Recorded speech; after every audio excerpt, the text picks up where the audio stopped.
अनंत कोटि ब्रह्मांड नायक योगी राज प्रभम श्री सच्चिदानंद सतगुरु साईनाथ महाराज की जय।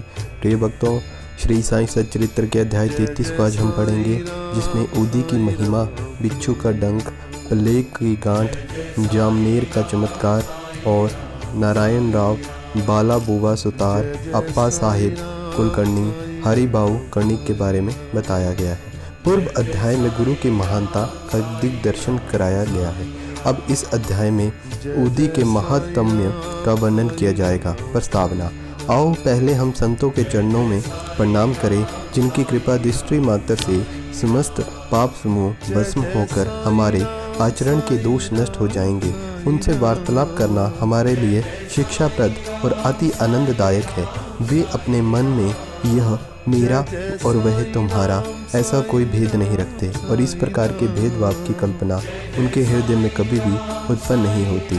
उनका ऋण इस जन्म में तो क्या, अनेकों जन्म में भी चुकाया जा सकेगा। ऊदी या विभूति। यह सर्वविदित है कि बाबा सबसे दक्षिणा लिया करते थे तथा उस धन राशि से दान करने के पश्चात जो कुछ भी शेष बचता था उससे वे ईंधन मोल लेकर अपनी सदैव धुनी को प्रज्वलित रखते थे। इसी धुनी की भस्म को ऊदी कहा गया है। भक्तों के सीढ़ी से प्रस्थान करते समय वह इस भस्म को मुक्त हस्त से उन सभी को वितरित कर दिया करते थे। इस ऊदी से बाबा हमें क्या शिक्षा देते हैं? ऊदी वितरण कर बाबा हमें शिक्षा देते हैं कि इस अंगारे के समान गोचर होने वाले ब्रह्मांड का प्रतिबिंब भस्म के समान है। हमारा तन भी ईंधन सदृश ही है, अर्थात पंचभूतादि से निर्मित है, जो कि संसारिक भोगादि के उपरांत विनाश को प्राप्त होकर भस्म के रूप में परिणित हो जाएगा। भक्तों को इस बात की स्मृति दिलाने के हेतु ही अंत में यह देह भस्म सदृश होने वाला ही है और बाबा ऊदी वितरित किया करते थे। बाबा इस ऊदी के द्वारा एक और भी शिक्षा प्रदान करते हैं और वही है कि इस संसार में ब्रह्म ही सत्य और जगत ही मिथ्या है। इस संसार में वस्तुतः कोई किसी का पिता, पुत्र अथवा स्त्री नहीं है। हम जगत में अकेले ही आए हैं और अकेले ही जाएंगे। पूर्व में यह देखने में आ चुका है कि अभी भी अनुभव किया जा रहा है और इस ऊदी ने अनेक शारीरिक तथा मानसिक रोगियों को स्वास्थ्य प्रदान किया है। यथार्थ में बाबा तो भक्तों को दक्षिणा और ऊदी द्वारा सत्य और असत्य में विवेक तथा असत्य के त्याग का सिद्धांत समझाना चाहते थे। इस ऊदी से वैराग्य और दक्षिणा से त्याग की शिक्षा मिलती है। इन दोनों के अभाव से इस माया रूपी भवसागर को पार करना कठिन है। इसीलिए बाबा दूसरे के भोग स्वयं भोग कर दक्षिणा स्वीकार कर लिया करते थे। जब भक्तगण विदा लेते तब वे प्रसाद के रूप में ऊदी देकर तथा कुछ उनके मस्तक पर लगाकर अपना वरद हस्त उनके मस्तक पर रखते थे। जब बाबा प्रसन्नचित होते तब वे प्रेम पूर्वक गीत गाया करते थे। ऐसे ही एक भजन ऊदी के संबंध में भी है। भजन के बोल हैं, रमते राम आओ जी राओ, ऊदियों की गोनियाँ लाओ जी। बाबा यह शुद्ध तथा मधुर स्वर में गाते थे। यह सबको ऊदी के आध्यात्मिक प्रभाव के संबंध में हुआ, परंतु उसमें भौतिक प्रभाव भी थे, जिससे भक्तों को स्वास्थ्य, समृद्धि, चिंता मुक्ति और अनेक सांसारिक लाभ प्राप्त हुए हैं। यदि ऊदी हमें आध्यात्मिक तथा सांसारिक लाभ पहुंचाती है, अब हम ऊदी की कथाएं ही शुरू करते हैं। बिच्छू का डंक। नासिक के श्री नारायण मोतीराव जानी बाबा के परम भक्त थे। बाबा के अन्य भक्त रामचंद्र वामन मोडक के अधीन काम करते थे। एक बार वे अपनी माता के साथ शिरडी गए तो बाबा ने बाबा के दर्शन का लाभ उठाया। तब बाबा ने उन्हें उनकी माँ से कहा कि अब तुम्हारे पुत्र को नौकरी छोड़कर स्वतंत्र व्यवसाय करना चाहिए। कुछ दिनों में बाबा के वचन सत्य निकले। नारायण जानी ने नौकरी छोड़कर एक उपहार गृह आनंदाश्रम चलाना शुरू कर दिया और जो कि अच्छी तरह से चलने लगा। एक बार नारायण राव के एक मित्र को बिच्छू ने काट लिया, जिससे उसे असहनीय पीड़ा होने लगी। ऐसे प्रसंगों में ऊदी तो रामबाण प्रसिद्ध ही है। काटने के स्थान पर केवल उसे लगा ही तो देना है। नारायण ने ऊदी खोजी, परंतु कहीं न मिल सकी। उन्होंने बाबा के एक चित्र के समक्ष खड़े होकर उनसे सहायता की प्रार्थना की और उनका नाम लेते हुए उनके चित्र के सम्मुख जलती हुई अगरबत्ती में से एक चुटकी भस्म बाबा की ऊदी मानकर बिच्छू के डंक मारने के स्थान पर लेप कर दिया। वहां से उनके हाथ हटाते ही पीड़ा तुरंत मिट गई और दोनों अति प्रसन्न होकर वहां से चले गए। प्लेग की गांठ। एक समय एक भक्त बांद्रा में था। उसे वहां पता चला कि उसकी लड़की और दूसरे स्थान पर है प्लेगग्रस्त है और उसे गिल्टी निकल आई है। उनके पास उस समय ऊदी नहीं थी, इसीलिए उन्होंने नाना चंदोरकर के पास ऊदी भेजने की सूचना दी। नाना साहिब ठाणे रेलवे स्टेशन के समीप रास्ते में ही थे जब उनके पास ये सूचना भेजी गई।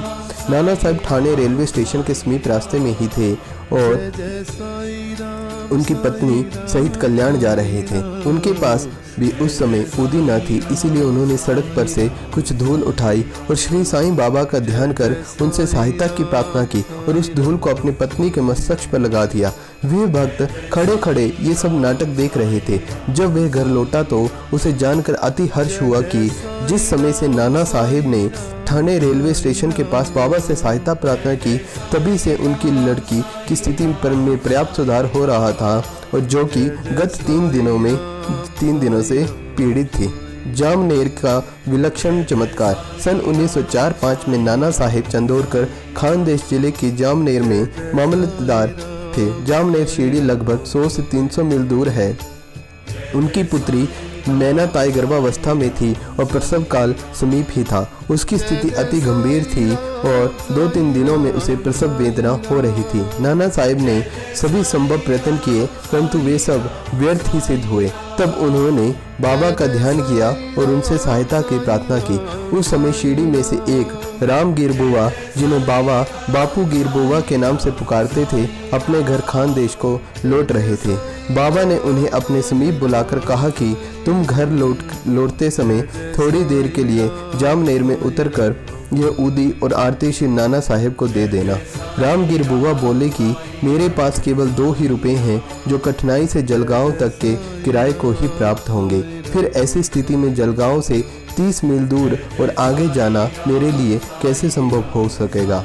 बाबा ने उत्तर दिया कि चिंता की कोई बात नहीं है, तुम्हारी सब व्यवस्था हो जाएगी। तब बाबा ने श्यामा से माधव अडंकर द्वारा रचित प्रसिद्ध आरती की प्रतिलिपि कराई और ऊदी के साथ नाना साहिब के पास भेज दी। बाबा के वचनों पर विश्वास कर रामगीर बुआ ने शिरडी से प्रस्थान कर दिया और 2:45 बजे रात्रि को जलगांव पहुंचे। इस समय उनके पास केवल 2 आने ही शेष थे, जिससे वे बड़ी ही दुविधा में थे। इतने में एक आवाज़ उनके कानों में पड़ी। शिरडी से आए हुए बापू गिर बुआ कौन है? उन्होंने आगे चलकर बतलाया कि मैं ही शिरडी से आ रहा हूँ और मेरा नाम बापू गिर बुआ है। उस चपरासी ने, जो कि अपने आप को नाना साहिब चंदोरकर द्वारा भेजा हुआ बतला रहा था, उन्हें बाहर लाकर एक शानदार तांगे में बिठाया जिसमें 2 सुंदर घोड़े जुते हुए थे। अब ये दोनों रवाना हो गए। तांगा रोककर घोड़े को पानी भी पिलाया गया। इसी बीच चपरासी ने रामगीर बुआ से थोड़ा सा नाश्ता करने को कहा। उसकी दाढ़ी मूछे तथा अन्य वेशभूषा से उसे मुसलमान समझकर उन्होंने जलपान करना अस्वीकार कर दिया। तब उस चपरासी ने कहा कि मैं गढ़वाल का क्षत्रिय वंशी हिंदू हूँ। ये सब नाश्ता नाना साहिब ने आपके लिए भेजा है और उसमें आपको कोई भी आपत्ति तथा संदेह नहीं करना चाहिए। तब वे दोनों जलपान कर पुनः रवाना हुए और सूर्योदय काल में जामनेर पहुंच गए। रामगीर बुआ लघु शंका हो गए और थोड़ी ही देर में जब वे लौट कर आए तो क्या देखते हैं कि वहाँ न तो तांगा था, न ही टांगे वाला और न ही टांगे के घोड़े। उनके मुख से एक भी शब्द नहीं निकल रहा था। वे समीप ही कचहरी में पूछताछ करने के लिए गए। वहां उन्हें पता चला कि इस समय मामलतदार घर पर ही हैं और वे नाना साहिब के घर गए और उन्होंने बतलाया कि मैं शिरडी से बाबा की आरती तथा ऊदी लेकर आया हूं।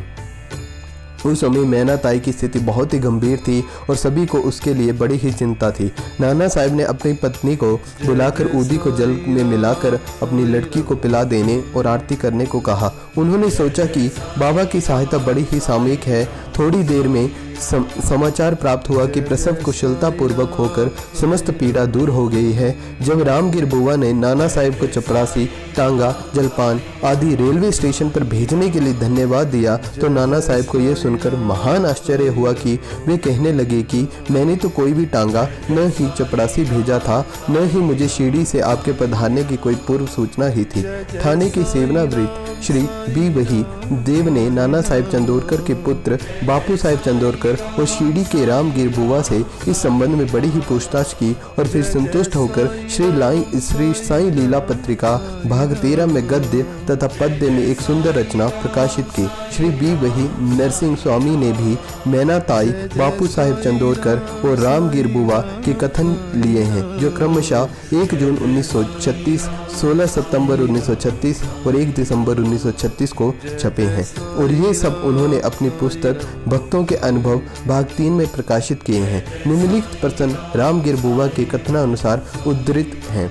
एक दिन मुझे बाबा ने अपने समीप बुलाकर एक ऊदी की पुड़िया और एक आरती की प्रतिलिपि देकर आज्ञा दी कि जामनेर जाओ और यह आरती तथा ऊदी नाना साहिब को दे दो। मैंने बाबा को बतलाया कि मेरे पास तो केवल 2 ही रुपए हैं, जो कि कोपर गांव से जलगांव जाने और फिर वहां से बैलगाड़ी द्वारा जामनेर जाने के लिए अपर्याप्त हैं। बाबा ने कहा कि अल्लाह देगा। शुक्रवार का दिन था, मैं शीघ्र ही रवाना हो गया। मैंने मनमाड़ 6:30 बजे सायंकाल और जलगांव रात्रि 2:45 पर पहुंचा। उस समय प्लेग निवारक आदेश जारी थे, जिससे मुझे असुविधा हुई और मैं सोच रहा था कि कैसे जामनेर पहुंचूंगा। रात्रि को 3 बजे एक चपरासी आया, जो पैर में बूट पहने था, सिर पर पगड़ी बांधे और अन्य पोशाक भी पहने था। उसने मुझे टांगे में बिठा लिया और टांगा चल पड़ा। मैं उस समय भयभीत सा हो रहा था कि मार्ग में पोहर के समीप मैंने जलपान किया, और जब प्रातःकाल जामनेर पहुंचा तब उसी समय मुझे लघु शंका करने की इच्छा हुई।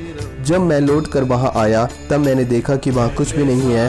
टांगा और टांगे वाला अदृश्य है। नारायण राव।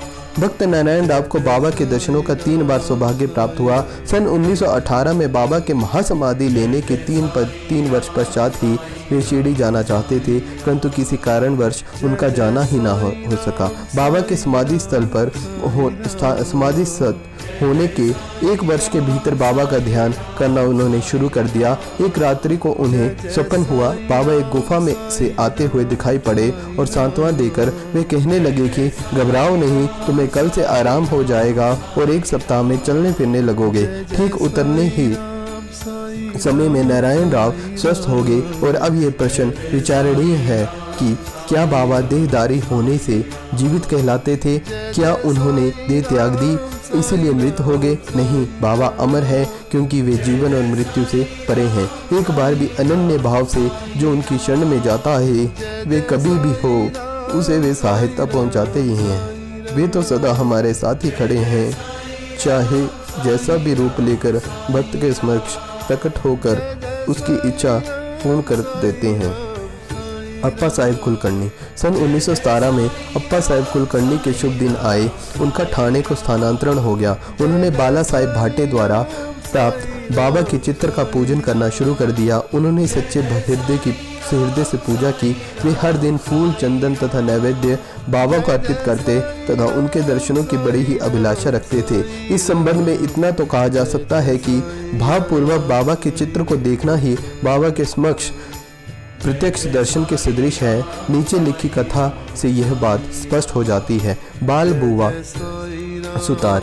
बम्बई के एक बाला बुवा नाम के एक संत थे, जो कि अपनी भक्ति, भजन तथा आचरण के कारण आधुनिक तुकाराम के नाम से विख्यात थे। सन 1917 में वे शिरडी आए। जब उन्होंने बाबा को प्रणाम किया तो बाबा कहने लगे कि मैं तो इन्हें 4 वर्षों से जानता हूँ। बाला बुवा को आश्चर्य हुआ और उन्होंने सोचा कि मैं तो प्रथम बार शिरडी में आया हूँ, फिर ये कैसे संभव हो सकता है। गहन चिंतन करने पर उन्हें बाबा के शब्दों के यथार्थ का बोध हो गया और वे मन ही मन कहने लगे कि संत कितने सर्वव्यापक हैं और सर्वज्ञानी होते हैं तथा अपने भक्तों के प्रति उनके हृदय में कितनी दया होती है। मैं तो केवल उनके चित्र को ही नमस्कार किया करता था, तो भी यह घटना उनको ज्ञात है। इसीलिए उन्होंने मुझे इस बात का अनुभव कराया कि उनके चित्र को देखना ही उनके दर्शन करने के सदृश है। अब हम अप्पा साहिब की कथा पर आते हैं। जब वे ठाणे में थे तो उन्हें भिवंडी दौरे पर जाना था, जहां से उन्हें 1 सप्ताह लौटना संभव न था। उनकी अनुपस्थिति के में तीसरे दिन उनके घर में